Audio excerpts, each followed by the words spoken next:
Hey friends, Carl here with another Calm Survival. Still talking first aid kits.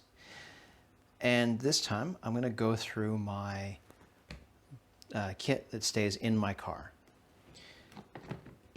Now, one of the important things to always keep in mind is that every first aid kit, no matter which ones we're talking about, they should always be a little bit of a work in progress. If you're doing your job right, you're always looking for little ways you can improve things and making sure that you can actually have what you need where you need it. First aid, to me, tends to get to be a little bit too narrow focused, but it can quickly get away from you. So you have to be reasonable with your scope, but also look at the broader picture. So in this box, okay, we've got our first aid kit, which we'll cover right up the top. We've got a bunch more gloves. Now, the reality is that most vehicle incidents tend to turn into multi-casualty sort of things. And so one of the important things is to be able to get more assistance, and having more gloves helps you get more people involved. I did a course one time, and there was a paramedic, a city paramedic, who his vehicle first aid kit was literally just a box of gloves. He relied on the fact that he was probably going to barely get started before the ambulance was going to arrive, especially in the city that we were in at the time. The reality is you just get started. You just do what you can in the short term. And so he just carried a whole heap of gloves. I don't know that I entirely agree with that, but I do see his logic. We've got another snake bite bandage. It's out in the open. In this case, I do have another compression bandage just hanging out. I've got a pair of cut gloves, because vehicles and glass and all that sort of stuff. Now, they don't live in here. They probably could, but I also do keep a pair of clear safety glasses in the center console of my car, because personal protective equipment is important. So having that sort of in mind, being thoughtful of that, you might not carry a kit this big. I'll admit I tend to carry more than the average person, but you do probably want to consider what's going to happen if you are helping somebody out, and you want to make sure you're keeping yourself safe. Now, in this kit, I also have a dehumidifier gel pack, just because of the temperatures and the sort of stuff that is where I happen to live. So we'll throw some of that stuff back into the big box, and we're going to look at the particulars of this kit. Now, again, this is another pre-manufactured kit, but the reality is they all kind of end up being somewhat similar, and there's a couple of things that I would like to point out on this kit that are a bit odd to me. Now, I don't believe that this particular kit is still available. I think they've done some upgrades to it. But what we've got, so we've got our CPR kit, we've got our little saline squirt bottles, okay? We have one whole pair of gloves. As I keep saying, no first aid kit ever has enough gloves.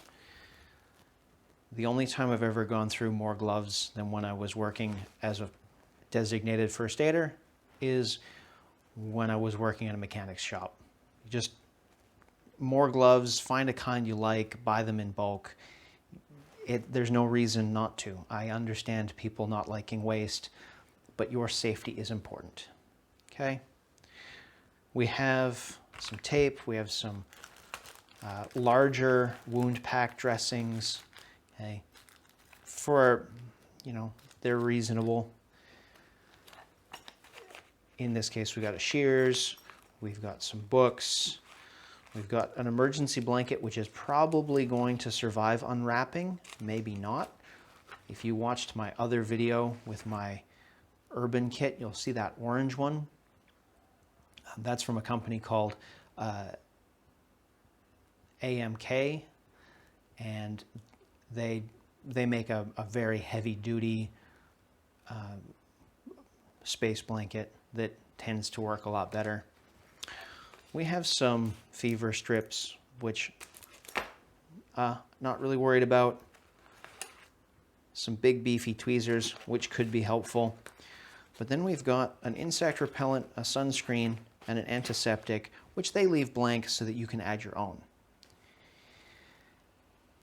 In my opinion, adding anything that is at all chemically reactive inside of a first aid kit is a really good way to later find out that your entire first aid kit has been ruined. Any kind of pressure, anything that starts to leak, and it's just going to destroy stuff. So I would say, don't do that. If you have extra stuff, keep it separate.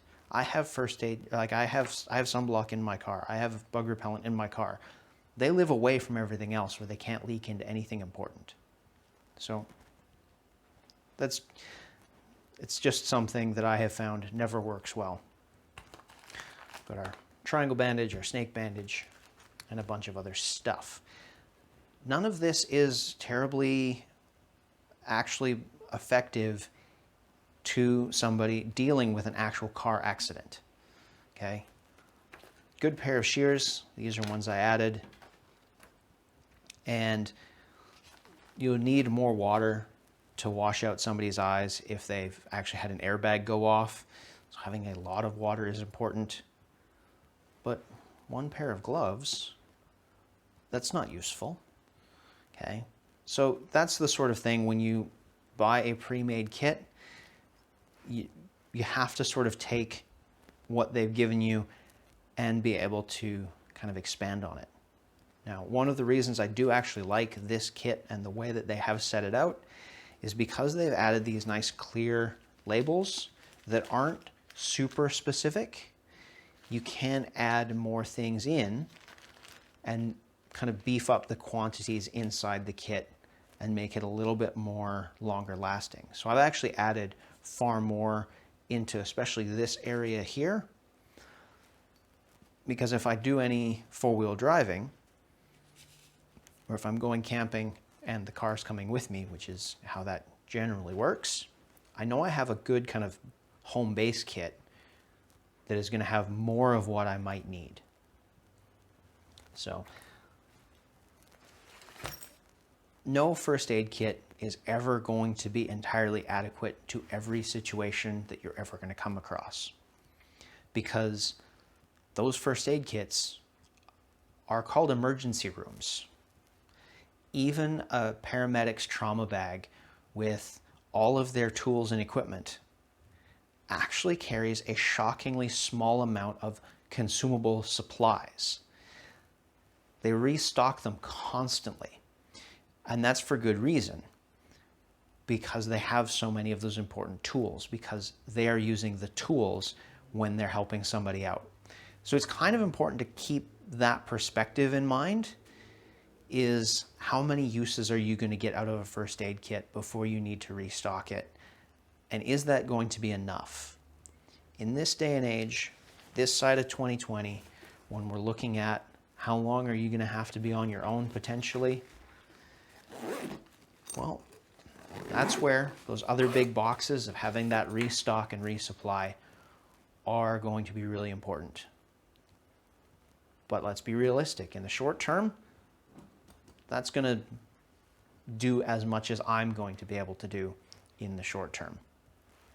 It's all compromise.